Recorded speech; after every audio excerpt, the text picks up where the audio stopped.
I think before we get going too long here, we got to address the elephant in the room. Nick touched on it quickly. Obviously, you guys have been there, not offer sheet per se, but you've been a player, and obviously, it's a business. I texted you this morning, and I was like, this is not accusing Burge of anything, but it's like GMs have no problem disposing of guys as soon as they're not useful to them.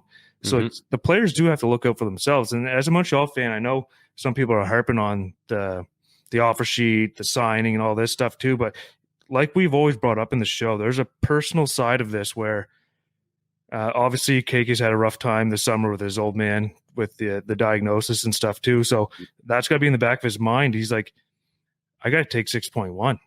Like, it's guaranteed money if you sign that right now. And it's a league. I'll look out for yourself too. The quicker you realize that you're just an absolute piece of meat in this business, the better off you are. So you don't really let emotions get in the way of, wanting to stay with a certain team, stay in a certain situation, and getting what's coming to you. Speaking from a player's perspective, as a teammate, I would have absolutely no issue with this whatsoever. Good on them. Take it while you can get it. I think it's hilarious. Like, I read social media and I'm reading people saying, well, how could he sign this? How could you do this? Like, you're telling me if someone walks up to you and says, you can have $6 million right here for 1 year, when realistically he was probably going to make $3 million next year? Maybe a little more, maybe less. Like, I think a bridge deal for him would have been 2 years, $6 million. And you're like, okay, prove it, and then I can sign you. And now you're getting $6 million, and you're upset with the kid. It's 21 years old. Like, I think it's a great play. I absolutely love it. And I love it on all aspects. I love the Carolina GM coming out and saying exactly what Burst did. I love the Carolina owner starting to show people, like, look, we're not a low budget team anymore. I honestly think that's the play. I don't think that they really expected to get Jesperi with that deal. I really don't. I think they figured, we're going to handcuff you. We're going to put you, close to the cap again.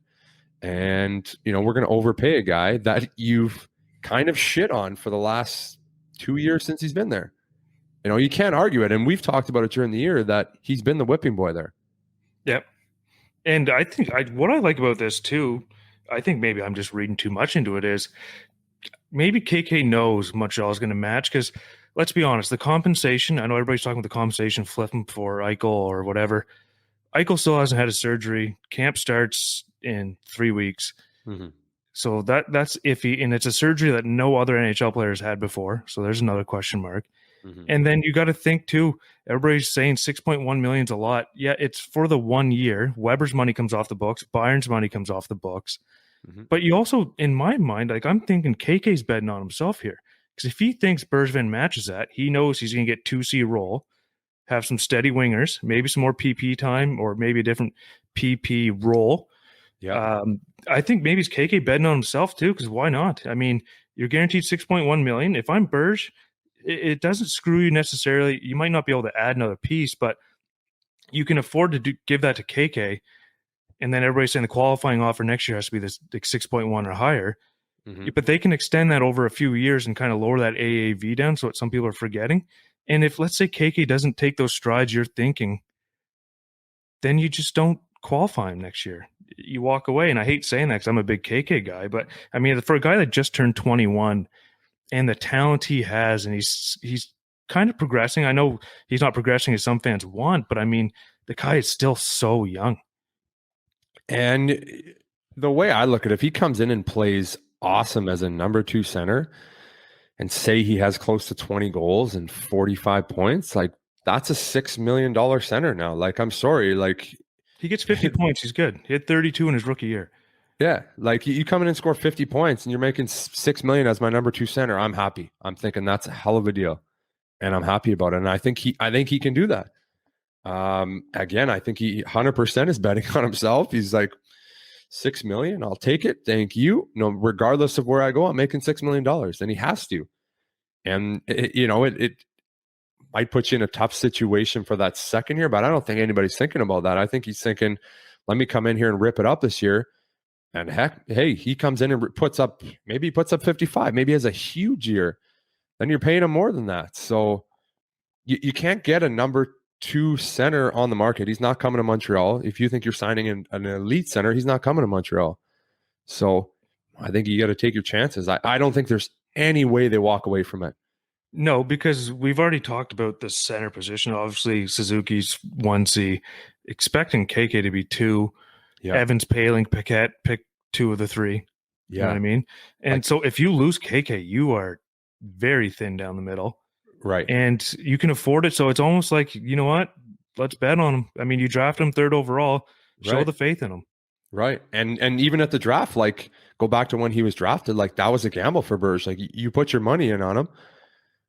You've kind of rode him a little bit, but now it's time to put your money where your mouth is. Pay him and bet on the kid that you already did. And I hope they do, and I expect him to have a big year. I've always been the biggest KK supporter over the last couple of years. When people are shitting on him, I can see the talent, you can see the potential, and sometimes some guys take a little longer than other guys. I think a lot of people try to compare him to Nick, and it's like there's very few guys that can come in and play the way Nick has played and be the type of personality he is and handle the spotlight. And it's like that's very, very difficult, and a lot of guys are not in that headspace. And I really, really am interested to see what happens here. I want to get your opinion on this too, Dale. That was unbelievable, that lady. Oh man. So I was 2 questions. Do you guys talk about that like in the room?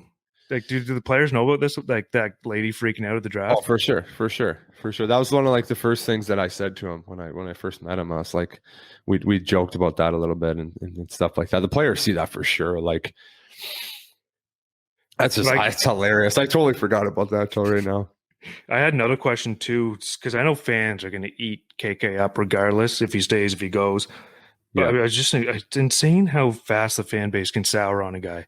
But my question to you, Dale, was what's that do in the dressing room? I mean, some fans think it's going to create a side thing, but like I think you guys are mostly on the same page. Like, get the money while you can because nothing's guaranteed in a athletic career, essentially. Yeah, I think that's what people might mistake, that players having issues like, oh, you took too much. We're trying to win here. Like, no, I'm sorry. That doesn't happen in the locker room. Everyone's happy for the other guy that he's getting paid.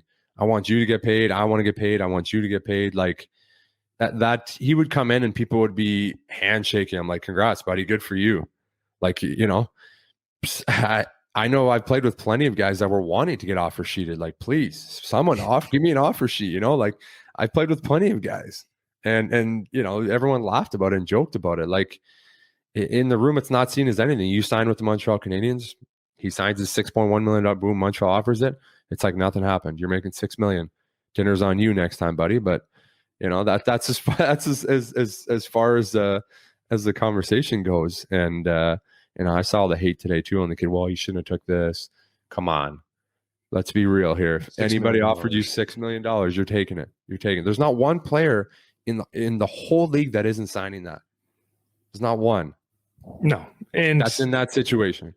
No, 100%. And I'm curious too, because we only hear offer sheets once the players sign them. Is there like tons of offer sheets flying around that just never get signed?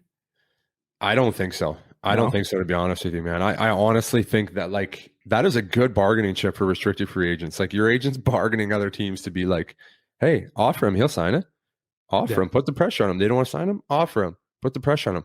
But I literally think it's like the old boys club. Like you just don't want to ruffle feathers as a GM, and Burge did that.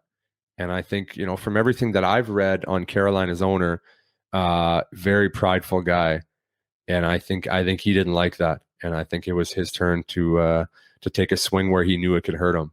And the combination is so good. The money, the guy that it is, the signing bonus, like it's so good. I think it's just hilarious.